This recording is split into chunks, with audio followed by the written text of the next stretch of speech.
Hello, and welcome to the monthly CEO and President Update. I am here with Megan Fluellen, our CEO at the Iowa City Area Association of Realtors, and I am Tyler Riddle, your current president. Well, let's jump right in.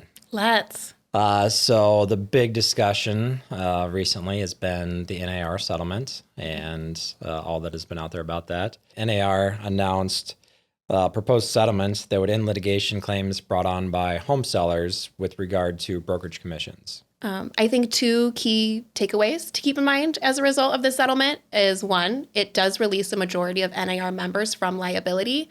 That's in reference to a lot of those copycat class action lawsuits we were seeing pop up. And cooperative compensation will remain a choice for consumers when they're buying and selling in their home still. So because of the proposed settlement, we have seen a lot of headlines in the news talking about commission rates going away. So what's the real story here? So the National Association of Realtors, they do not set commissions. Commissions are negotiable. They have been negotiable. They'll continue to be negotiable.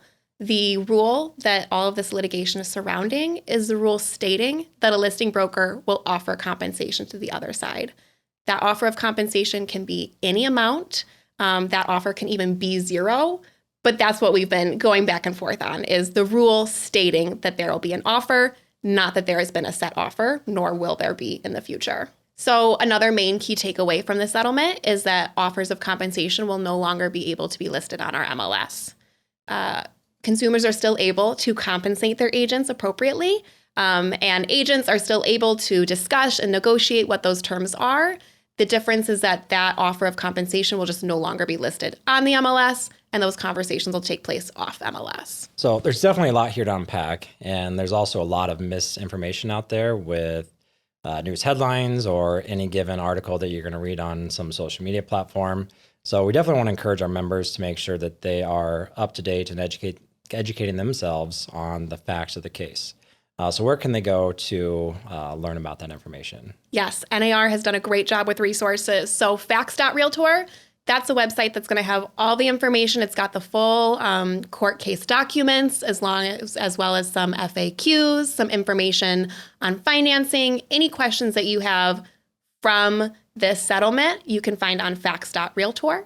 And they also have competition.realtor, and that's going to speak more to the general landscape of how does the MLS work, how do offers of compensation work, and some more background information as to how we got here. So facts.realtor and competition.realtor both have a wealth of information available to members. So you heard it, facts.realtor, competition.realtor. Check it out, educate yourselves so you can go on and educate your buyer and seller clients. That's exactly right. So to switch gears a little bit, April is Fair Housing Month. Fair housing came about in 1968 because of the Fair Housing Act to prohibit discrimination. Everybody deserves housing, and we want to make sure that, especially us as realtors, are affording that opportunity to anybody. So regardless of any class that you might fall into, it's our duty to make sure that those opportunities are made available to consumers. Yes. Here at ICAR, we like to make sure that we're highlighting Fair Housing Month. So each year we like to plan some different activities. And this year we've got a few fun things lined up to recognize Fair Housing Month. So the first is we're bringing back the Fairhaven Challenge. We've done this for a few years now. So Fairhaven, if anyone's not aware, is a free online simulation that is created by the National Association of Realtors. And it puts you in the role of a realtor, maybe in some different situations on how would you handle this question, how would you navigate this complicated situation, and it kind of helps you walk through, maybe notice some unknown biases that you have. So having gone through the Fairhaven Challenge myself, I know that if you don't answer the question exactly of what they're looking for, then it is going to ask you some follow-up questions about that particular simulation that you're going through. And really, it's testing your unconscious bias. And sometimes you might not realize that you have one until you're being put in that situation and questioning, exactly what it is and how you're working through it. So it's definitely a great practice and certainly a challenge that I believe I shared last year that I want all of our membership. Definitely press the board of directors, but I would love for all of our membership to go through this. And the month of April being Fair Housing Month is just a fantastic time to spotlight that and for everybody to go through and get that designation certification.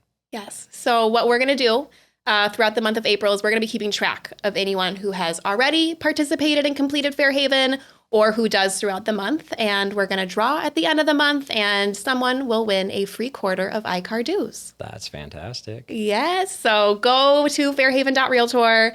Make sure you complete that by the end of April, and you'll just automatically be entered into that drawing. Perfect. So along with the Fairhaven Challenge for Fair Housing Month this year, we are going to have our diversity committee. They are printing up and delivering fair housing posters from the National Association of Realtor, and they're going to be dropping those off at each of our brokerages in the area.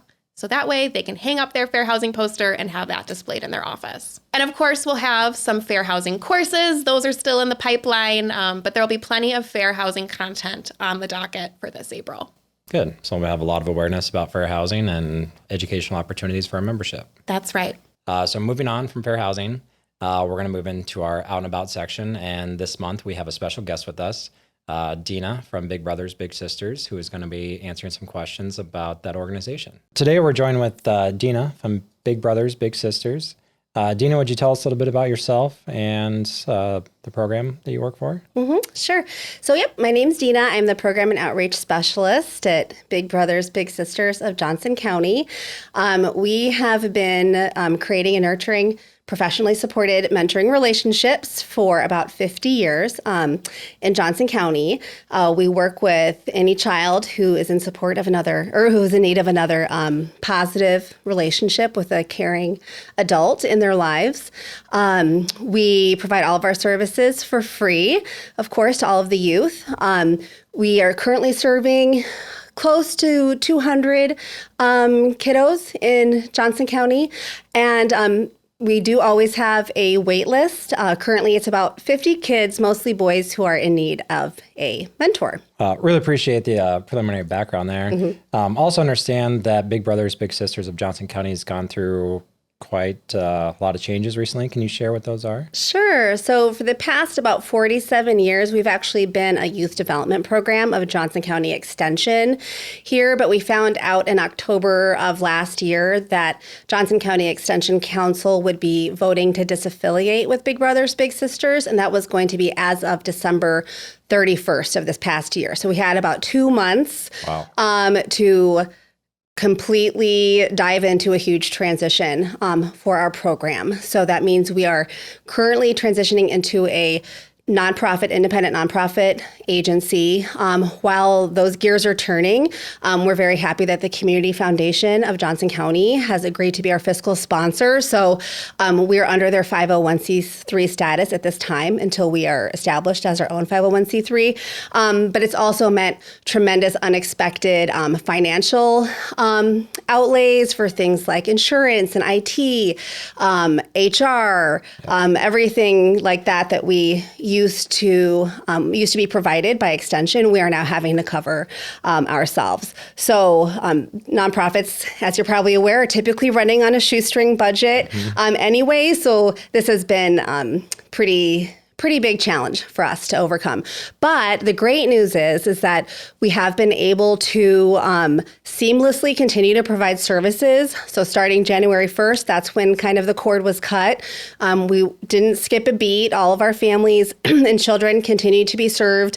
As far as they knew, nothing had changed. So we're really proud about that, but we really could not have survived this change without the incredible support from so many different corners of our community. And that's why we are especially grateful for the support that iCar is showing to Big Brothers Big Sisters of Johnson County at this time. Yes. So iCar for our bags tournament with YPN this year, Big Brothers Big Sisters of Johnson County is our beneficiary for this competition. Yes, we're super excited. Yes.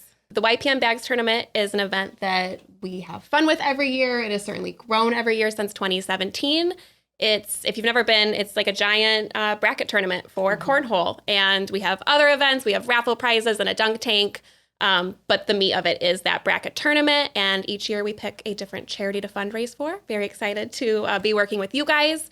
But we've been able to grow what that amount raised is each year. Last year was a record-breaking year for us, raising over $10,000 for the Red Shamrock Foundation. So putting it out there, we need to make at least $11,000 for Right. Big Brothers Big Sisters this year. That would be amazing. That'd be incredible.